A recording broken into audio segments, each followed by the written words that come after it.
Bismillahirrahmanirrahim. Assalamualaikum Ustaz. Waalaikumsalam warahmatullahi wabarakatuh. Semoga Ustaz selalu dalam lindungan dan rahmat Allah Subhanahu wa taala. Amin. Semoga Allah memberikan perlindungan dan rahmat kepada Anda dan keluarga lebih baik dari apa yang Allah berikan kepada kami, dan kita diberikan pancaran kemuliaannya. Ustaz, sebelumnya saya minta tolong penjelasan tentang menikah dengan sepupu. Apa di dalam Islam diperbolehkan? Kalau memang dibolehkan, saya mohon penjelasannya Ustaz. Karena saya ada berhubungan dengan sepupu. Kebetulan ayah saya dan ayahnya adik, dan ayahnya adik kakak. Kenapa kebetulan? Ya, emang adik kakak kan, bukan kebetulan. Ya, kebetulan ayah saya dengan ayahnya adik kakak. Ayah saya yang paling tua. Dan kami berdua ingin menikah, tapi terhalang restu orang tua. Karena mereka menikahi sepupu, karena kata mereka menikahi sepupu itu tidak boleh karena masih satu bapak. Kami sudah memberikan penjelasan kepada orang tua, tapi orang tua masih kekeh dengan pendapatnya. Kami hanya ingin halal agar kami terhindar dari maksiat. Kami mohon kepada Ustadz untuk memberikan penjelasan tentang hukum menikahi sepupu. Dan kalau boleh, kami minta tolong divideokan ya Ustadz, agar orang tua kami bisa memahaminya dan memberikan restu kepada kami. Sebelumnya terima kasih banyak ya Ustaz. Syukran, jazakallah. Anda memindahkan beban hidup Anda kepada saya. Tidak apa-apa, ini biasa. Ya, mau dijawab? Yuk kita pakai Quran aja dulu jawabnya. Buka Quran surah ke 33 Al-Ahzab ayat 50. Quran surah 33 ayat 50. Tolong diambilkan kursi satu lagi. Biar duduk. Kursi satu lagi. Minta kursi. Ada? Kita langsung aja ya supaya nggak terlalu panjang. Hukum pernikahan dengan sepupu. Ada sepupu, ada keponakan, beda ya. Baik. Ini kan kasusnya begini. Ada adik kakak, ya. Kemudian masing-masing punya anak, kan? Anaknya ini saling punya rasa, ya, saling mencintai. Baik ya, masih ingat yang pernah saya sampaikan? Bukan 2 tahun lalu, kemarin malam Jumat, ya, baik ya. Dan rasa ini ingin disalurkan dalam bentuk yang halal untuk pernikahan. Menikahi yang yang dicintai, menikahi yang dicintai itu harapan. Tapi mencintai yang dinikahi itu kewajiban. Jelas? Baik ya? Nah sekarang ada harapan enggak untuk menikahi yang dicintai itu? Dia punya rasa cinta antara sepupu ini, ya, anak dengan anak, maka boleh enggak hukum nikahnya? Yuk kita lihat di Quran ya, surah ke-33 ayat 50. Ada ayatnya? Dibaca. A'udzubillahi minasyaitonirrajim. Bismillahirrahmanirrahim. Ya ayyuhan nabiyyu inna ahlalna laka baik azwajaka allati ataita ujurahunna wa ma malakat baik yaminuk mimma afa Allahu alaih. Setelah itu wa banati ammika wa banati ammatika wa banati khalika wa banati khalatika. Terus ya, sampai situ dulu karena sesuai pertanyaan. Baik kan? Wa mar'atan mu'minatan in wahabat nafsaha lin nabi, ya. Nah, itu nanti diteruskan ayatnya kemudian. Yuk kita lihat. Saya berdiri sebentar untuk menggambarkan dulu ya sejenak. Wahai Nabi sallallahu alaihi wasallam, dengan keagunganku kata Allah, dihalalkan bagimu untuk menikahi perempuan-perempuan yang kualifikasinya dibenarkan secara agama. Terus ya?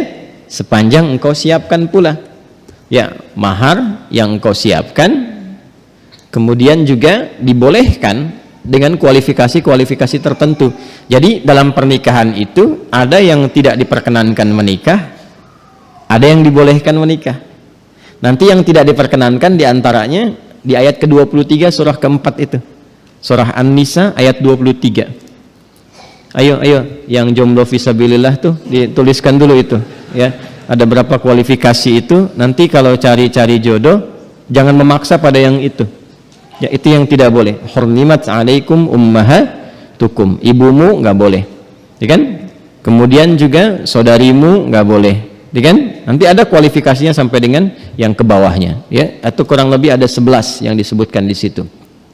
Itu yang tidak diperkenankan. Nanti ayat 12-nya sebagai tambahan. Jadi yang ayat 23 itu yang disebut dengan mahram. Ayat 24-nya istri orang. Jadi kalau sudah jadi istri orang jangan dipaksa, ya. Paham? Baik, termasuk nanti ada hadis sahih di Al-Bukhari dan Muslim, hati-hati bergaul juga dengan ipar. Ya, karena itu bisa menanamkan panah-panah setan, ya, menghadirkan dalam jiwa itu benih-benih seperti rasa suka. Itu hati-hati, bisa jadi pengantarnya curhat. Ya, lama-lama hilang gitu. Nah, itu yang dipersoalan, ya. Saya tidak ingin lompat terlalu jauh, kita kembalikan. Nah, itu yang dilarang, yang tidak diperkenankan. Yang boleh siapa saja dari jalur kekerabatan. Ya, di An-Nisa ayat 23, ibu nggak boleh, bibi nggak boleh, gitu kan? Bibi, kemudian baik itu dari pihak ibu ataupun dari pihak ayah. Ya, kemudian saudari nggak boleh, sepersusuan nggak boleh, gitu kan? Menantu nggak boleh, ya. Kemudian nanti ada anak-anak bawaan juga dari istri yang dinikahi, itu nggak boleh. Menyatukan, ya, adik kakak itu nggak boleh. Baik, istri orang itu nggak boleh. Di luar itu yang boleh apa? Ya. Di luar itu yang boleh apa? Teruskan. Satu, kalau dari jalur kekerabatan yang paling dekat, anak paman. Baik, ya. Obanati ammika. Anak paman berarti sepupu kan? Ya kan? Baik. Ini saya sebut kakek sajalah. Ya. Kakek punya anak kan? Ya. Ini A, ini B. Ini anaknya laki-laki, ini laki-laki juga.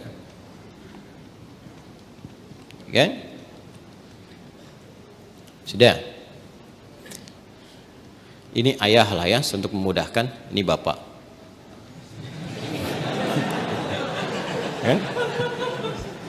Kan punya anak kan?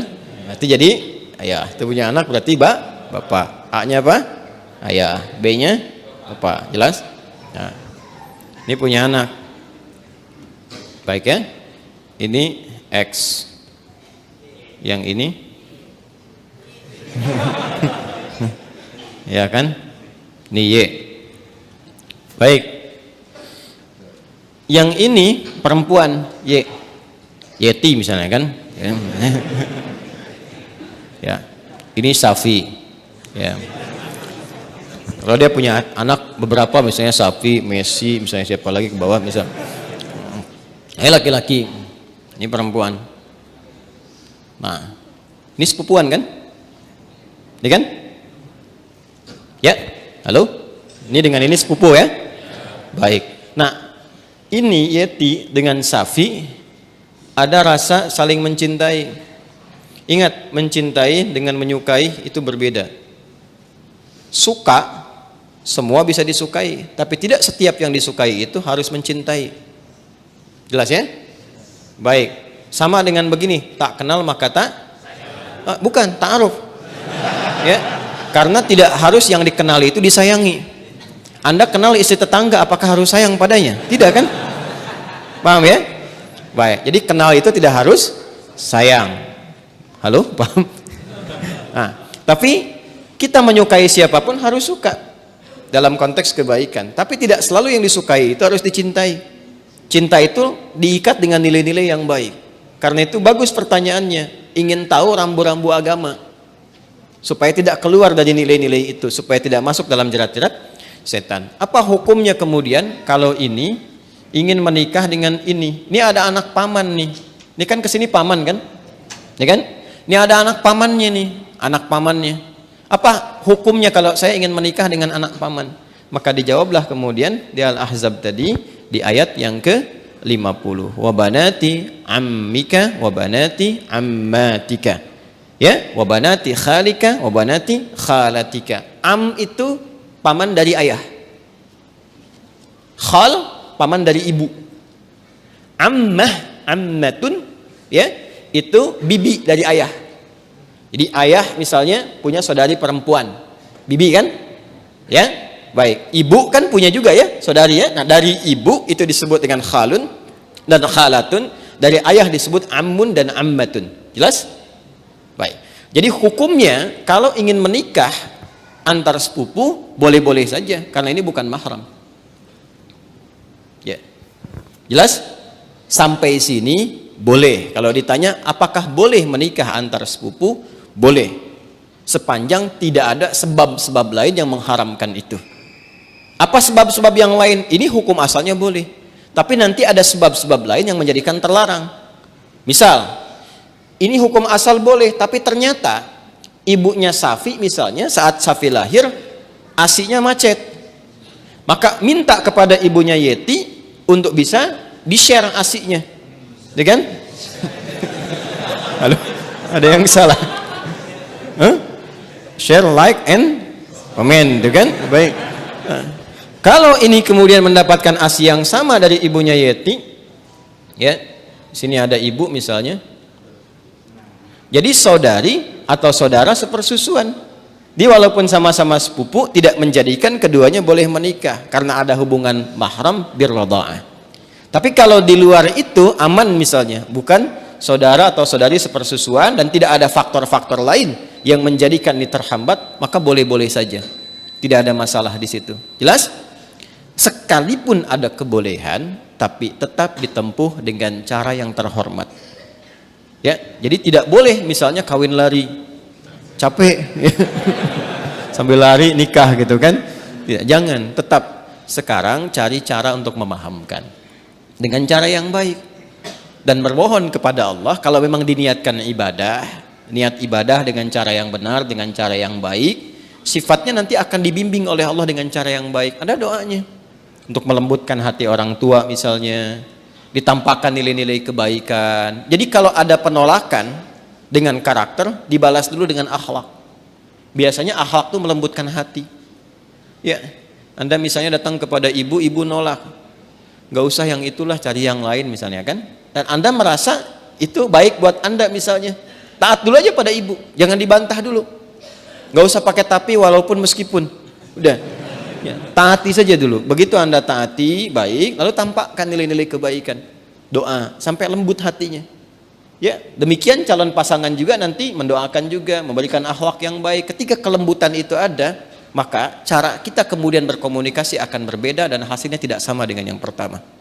Paham sampai sini? Baik. Jadi jangan bergantung ya yang bertanya pada video ini untuk dibawa kepada orang tua. Ya. Ini jawaban Ustadz Adi misalnya, tidak ya. Bagi saya tetap hukum aja yang didahulukan. Ini hukumnya boleh, tapi akhlak itu yang diutamakan. Paham sampai sini? Baik. Nah, supaya tidak keliru memahami, kalau kita teruskan itu ada kalimat khalisatan laka min dunil mu'minin. Ada kekhususan untukmu. Teruskan ayatnya ya, teruskan ayatnya.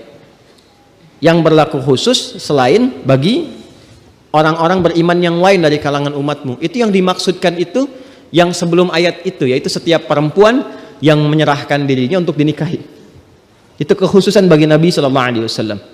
Ya, jadi ada sifat yang spesial bagi Nabi ketika berhijrah. Ada di antara sahabat-sahabat mulia beliau itu yang kemudian meninggal dunia, meninggalkan anak-anaknya, ada istri dan keluarganya. Ya, kemudian Nabi diperintahkan oleh Allah Subhanahu wa taala bagi perempuan-perempuan tertentu khusus, jika Nabi meridainya, akhlaknya, kemuliaannya, kebaikannya, support untuk dakwahnya, dan dia datang untuk menyerahkan dirinya untuk dinikahi, boleh-boleh saja, silahkan gitu kan. Atau perempuan-perempuan umum, dalam arti bukan yang telah bersuami ditinggal, meninggal dunia, ya, yang masih status single dan sebagainya, yang Nabi ridai kualifikasinya boleh dinikahi. Sedangkan dalam standarnya kan mesti ada wali kan. Nah, kalau bagi Nabi itu khusus. Ya, bagi Nabi khusus, tidak berlaku umum. Jadi nanti harus pandai baca-baca ayat. Ada yang khusus untuk Nabi, ada yang umum berlaku untuk umatnya. Di ayat ini ada dua kualifikasi. Ada yang umum sifatnya seperti menikah antar sepupu itu, ada yang khusus sifatnya seperti perempuan yang datang sendirinya untuk minta dinikahi. Jadi nggak boleh misalnya ada ustadz, ada dari akhwat datang, ustadz silahkan nikahi saya. Ya, misalnya kan, tuh. Walinya mana? Nggak apa-apa, saya jadikan Allah sebagai wali saya. Dia, nah itu nggak boleh. Paham ya? Itu nggak boleh hukumnya. Jelas? Nah, itu diantara yang ditemukan. Karena ini ada kisah kenapa ayat ini turun. Salah satunya kisah Sayyidah Maimunah Al-Ansariyah. Ya, ada kisah menyebutkan demikian. Ada kisah menyatakan Zainab Al-Ansariyah datang kepada Nabi sallallahu alaihi wasallam menyerahkan diri beliau untuk dinikahi. Jika memang ada nilai-nilai kebaikan yang bisa disupportkan untuk dakwah Nabi, maka direspon dengan turunnya ayat ini. Itu yang disebutkan oleh Imam Ibnu Jarir At-Tabari dalam tafsirnya, ya, tafsir At-Tabari atau Jami' Al-Quran di jilid yang ke-12 halaman 29.